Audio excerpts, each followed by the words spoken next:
I want to watch the news. Are you making headway at least? This is the news.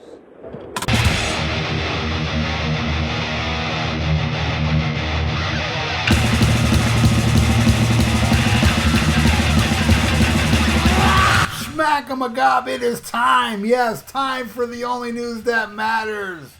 And John Corabi believes Motley Crue is burying his time in the band. The singer was a guest on the Vinyl Guide podcast, and he discussed his career. When the topic of Motley Crue came up, Corabi revealed that fans at his shows often ask him about the tenure in the band. They go, "Hey man, are you ever going to release the Motley stuff on vinyl?" And Corabi says, "I don't know, that's Motley's question. But I can pretty much tell you that the answer is going to be no." The singer who fronted Motley Crue from 1992 to 1996 believes his former bandmates want to ignore his tenure with the group. They're burying that time, that 5 years. The 5 years did not happen in their lives, he noted. Corabi's only album with Motley Crue was the 1994 self-titled LP. Vinyl copies of the record are rare and go for several $100s in the secondhand marketplace. Corabi says, "I believe I have one copy of the Motley record on vinyl." Corabi adding that the only reason he has a copy is because his ex-wife included it in a box of items she returned to him. Corabi was hired by Motley Crue in 1992 after the band fired original singer Vince Neil. Even though they enjoyed huge success behind such platinum-selling albums as Shout at the Devil, Theater of Pain, Girls, Girls, Girls, and Dr. Feelgood, the band was falling apart behind the scenes. Officially, Motley Crue claimed Neil's dismissal was because his longtime hobby of car racing has become a priority in his life. But the singer claims that he quit because the band wanted to go in a bluesier direction. Wait a second, wait. I remember back in the day, Vince said he got fired and the band said he quit. Now Vince is saying that he quit because they wanted to go in a bluesier direction? Alright, let's keep going.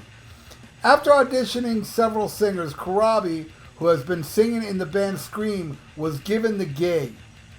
His run lasted until 1996 when Neil returned. These days, Corabi is busy fronting the band The Dead Daisy. The group features a rotating list of musicians, including Deep Purple's Glenn Hughes and Guns N' Roses member Dizzy Reed and Richard Fortus. The Dead Daisies have released 6 studio albums and recently released a best-of compilation. Corabi has also released a memoir, Horseshoes and Hand Grenades, Tales from the Other Motley Crue Frontman, which arrived in June. I read that book, and it's really, really good. I purchased it. And great book. I highly recommend it. And yeah, it's very, very sad that they're burying his past. They will not release the Motley Crue album from '94 on vinyl again. They've released all the other ones up to Feel Good, I believe, even recently. And there's a Shout at the Devil box set coming out soon. But it's a shame. I mean, they should release the vinyl for the hardcores, man. I want one. I have it on CD, but I don't have it on vinyl. I would love to have that album on vinyl. I love the 1994 album. And it's bizarre to me how Motley Crue wants to bury it. And even more bizarre how Nikki later said, I didn't like that time, and I had to work, and John Corabi didn't do nothing, and I did everything. And I'm like, really? Number one, I don't believe it. And number two, weren't you doing everything when Vince was in the band? Nikki Sixx and Honesty just don't know each other. They just don't. The guy's just a walking contradiction. And it sucks that they may not release the 1994 album on vinyl.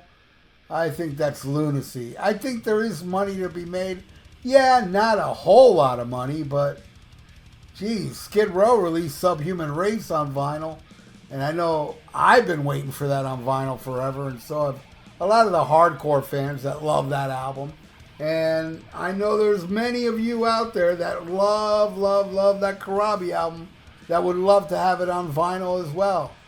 It's just a shame. I'm telling you, if they would have just released that 1994 album in the box set with all the other Motley crappy albums, Theater of Pain and all that crap, I would have bought it just for that 94 album. But Nikki Sixx sucks. I'm sure Tommy Lee would like to release it. I heard Tommy Lee say he loved that album not that long ago, and Mick Mars thinks it's the best thing they've ever done, and I kind of agree with Mick Mars. But then there's that Shout at the Devil album that, damn man, it's so good that there's days where I like the 94 album even more over Shout at the Devil. But at the moment, no, Shout at the Devil, man. I heard the other day that song, Too Young to Fall in Love. What an awesome tune. And I love Vince's voice on that song where he's like, not yet a man, just a punk in the street. I love when he goes, yeah, right after that. Damn, I love that whole album. Shout at the Devil rules. But I think 94 is right there, man. Almost as good or just as good. As far as the Motley Crue discography goes, those two are my favorite Motley Crue albums.